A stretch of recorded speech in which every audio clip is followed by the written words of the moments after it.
రే అమ్మ ఫోన్ చేస్తుంటే తీవేంట్రా? రే అమ్మకు వేరే పనే లేదురా. అలా వెళ్ళి మాట్లాడు. పని చేయి, పని చేస్తున్నట్టుగా నటించుకో. హలో రే చంటోడా, ఎలా ఉన్నావురా? మాకేంటమ్మా, బాగానే ఉన్నాం. సరే సోది కొట్టకుండా అసలు దేనికి ఫోన్ చేసావో డైరెక్ట్ గా చెప్పు. ఇంతకీ ఆ మైథిలి ఏమంటోందిరా? తను ఎప్పుడు చెప్పేదే చెప్తోంది. వాళ్ళ నాన్నకి నేను నచ్చలేదట. వాళ్ళ నాన్నకి నచ్చకపోతే ఏంట్రా, ఆ అమ్మాయికి నచ్చావుగా, రిజిస్టర్ మ్యారేజ్ చేసుకోవచ్చా అని అడుగు. అమ్మా రేయ్, జ్యోతిష్యుడు చెప్పిన 3 నెలలు అయిపోవడానికి ఇంకా 6 రోజులే ఉంది. ఆలోపే నువ్వు పెళ్లి చేసుకొని తీరాలి. నేను ఎలాగైనా మైథిలితో మాట్లాడి ఒప్పిస్తాను. దయచేసి ఫోన్ పెట్టమ్మా. ఏమిటో వీడి పాటలు.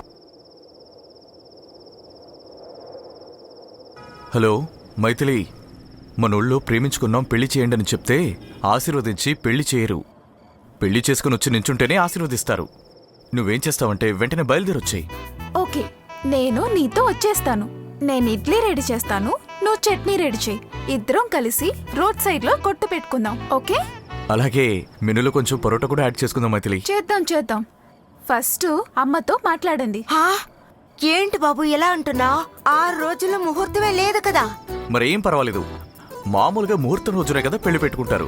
మనం ఒక చేంజ్ కి ముహూర్తం లేని రోజు చూసి పెళ్లి పెట్టుకుందాం. అదెలా కుదురుతుంది బాబు? ముహూర్తం బాగుందో లేదో చూసుకోవద్దా? అత్తయ్య, ఇప్పుడు అష్టమి నవమి మంచి రోజులు కాదు అంటారు, కానీ ఆ రోజుకంటూ మంచి టైం ఉంటుంది కదా. ఇది అంతే, అన్నిటికీ మన మనసే కారణం అత్తయ్య.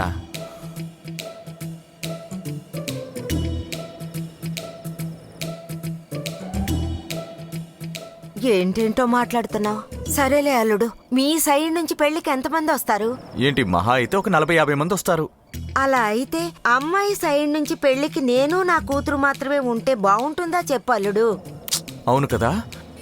అయితే అత్తయ్య, మావయ్యకి తెలియకుండా మీరందరినీ పెళ్లికి పిలవాల్సిందేనా? ఏమంటున్నావు?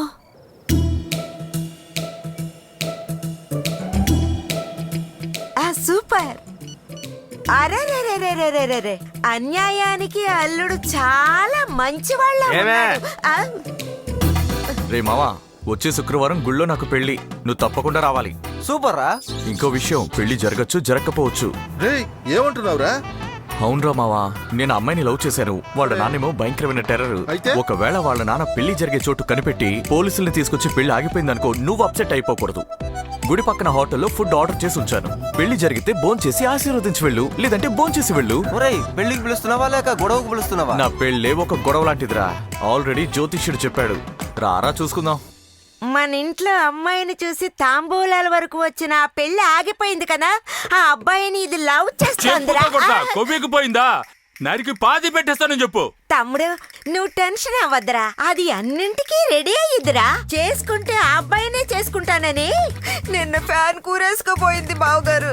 నేనే అంత పని చేయకు, ఉర్రితాడు ఎందుకు, నీకు పసుపు తాడిస్తానని మాట ఇచ్చి వచ్చే శుక్రవారం కాకినాడ సుబ్రహ్మణ్య స్వామి గుళ్ళో పెళ్లి ఫిక్స్ చేశాను. పెదనాన్న మీరు, నువ్వు పిన్నివి, నువ్వే మేనమామ స్థానంలో ముందు నిలబడి అన్నింటినీ సక్రమంగా జరిపించాలి. ఇదెవరికీ చెప్పకండి. వస్తాను. ముఖ్యంగా మీ బావ చెవిలో ఈ విషయాన్ని ఎవరూ వేయకూడదు. అది నువ్వే చూసుకోవాలి. సరేనమ్మా, రానా? నేను వస్తానులే.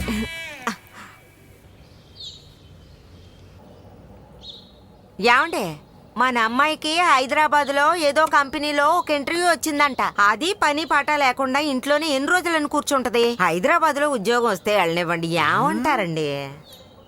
అది చెప్పింది కూడా బాగానే ఉంది. జీతం బాగా వస్తుందా? లంప్ గా దొరుకుద్ది కదా. అలా అయితే థర్స్డే ఫ్రైడే వచ్చే గురువారం గాని శుక్రవారం గాని ఇంటర్వ్యూకి పంపించేద్దాం.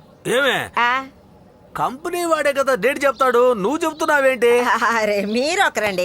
అంటే ఒక్కొక్కరు నాడి జోస్యం చూస్తారు. ఆ కంపెనీ ఓనర్ నాడి జోస్యం చూడడానికే మంచి రోజు చూస్తాడు. అంటే దీని జాతకంలో ఈ 2 రోజుల్లో ఏ రోజు మంచిదో మీరే చూసి చెప్పాలి. మీరే పెద్ద సిద్ధాంతి కదా, అంటే పంచాంగం చూసి చెప్తారు కదా అని.